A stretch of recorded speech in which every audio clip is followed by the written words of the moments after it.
गिल साहब, आप लगातार हल्के में घूम रहे हैं और आपने कांग्रेस पार्टी की तरफ से दावेदारी भी पेश की है, तो क्या लोगों का रिस्पॉन्स मिल रहा है आपको?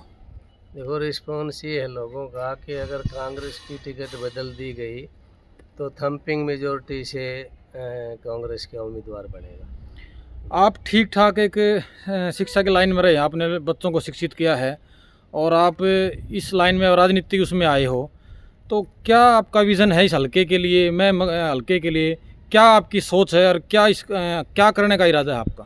देखो, मेरी प्राइम पहला जो एजेंडा वो तो ये रहेगा कि महम को शिक्षा का हब बनाया जाए, अच्छी शिक्षा प्रोवाइड किया जाए। जैसे सारे स्कूलों में इंफ्रास्ट्रक्चर भी ठीक हो, पूरा स्टाफ हो, हर तरह की सुविधाएं उपलब्ध हो।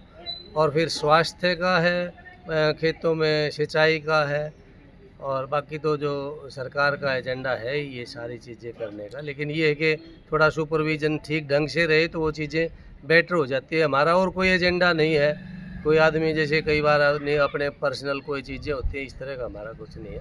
हम तो चाहते हैं कि यहाँ तरक्की हो। जैसे लोग विदेशों में पढ़ने जाते हैं, क्यों पढ़ने जाते हैं? क्योंकि हमारे यहाँ शिक्षा अच्छी नहीं है, इसलिए लोग वहाँ जाते हैं पढ़ने।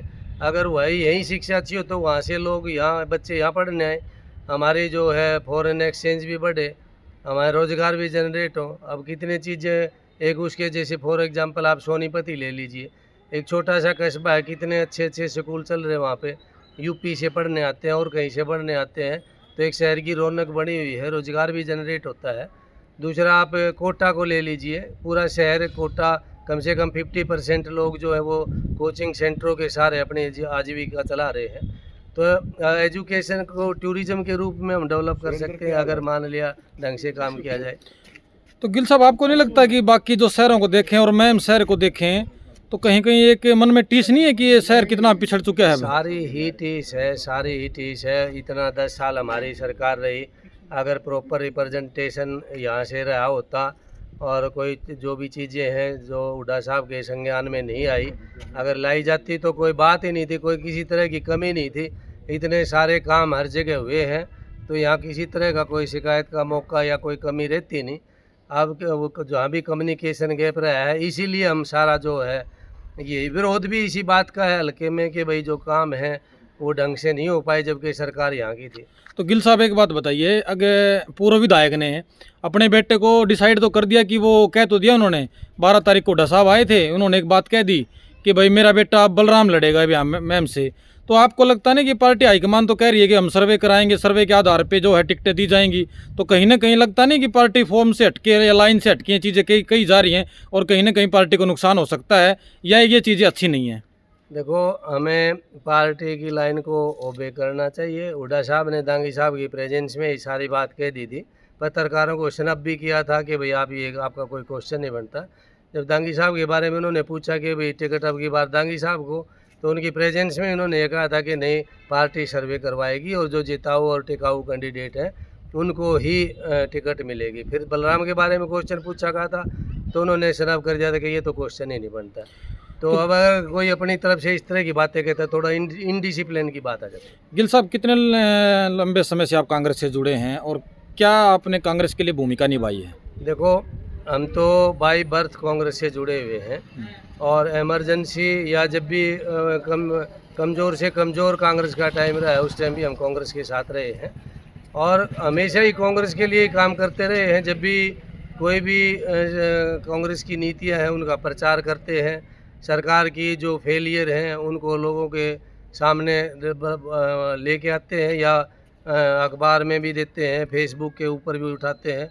आप मेरा और भी जो सोशल वर्क है उसमें आप देखेंगे कि मैं टाइम टू टाइम की जो भी स्कूलों के बारे में मुद्दे उठाता रहा हूँ कि स्कूलों का बुरा हाल है, स्कूल ख़त्म कर दिए हैं, स्कूलों को मर्ज किया जा रहा है, स्टाफ नहीं है स्कूलों में, और जैसे इनमें हॉस्पिटल्स में डॉक्टर नहीं हैं, मशीन नहीं है, एक्सरे मशीन नहीं है, एमआरआई नहीं है, सारी चीज़ें। अब मैम कोई इतनी पॉपुलेशन डे बाय बाय लगाई है ना कि 2 लाख के करीब तो वोट होगी। अब 2 लाख लोगों के लिए एमआरआई, एक्सरे मशीन और अल्ट्रासाउंड जैसी सुविधाएं भी अगर नहीं हो तो फिर मतलब सरकार के सामने ये बहुत छोटी चीज़ है। ये तो प्रॉपर रिप्रेजेंटेशन ना होने की वजह से सारा तो कुछ लेकिन होता गिल साहब एक बात बताइए, आपने ये सारी चीज़ें गिनाई कि आप लंबे समय से जन्म बाई बर्थ आप कांग्रेसी रहे हैं और बतौर कार्यकर्ता आपने काम भी किया है, है। लेकिन आप कहाँ दावेदारी कर बैठे? आपको तो बरसाती मेंढक बता दिया और कहते हैं कि ये तो बरसात होती है मेंढक निकलते हैं, टटराते रहते हैं और इनका तो कोई वजूद नहीं है, 2 पैसे के मेंबर भी नहीं है पार्टी के। तो ये बातें कहीं ना कहीं ये कांग्रेस कार्यकर्ता को टीच है, मतलब टीच नहीं करती कहीं, लगता आपको?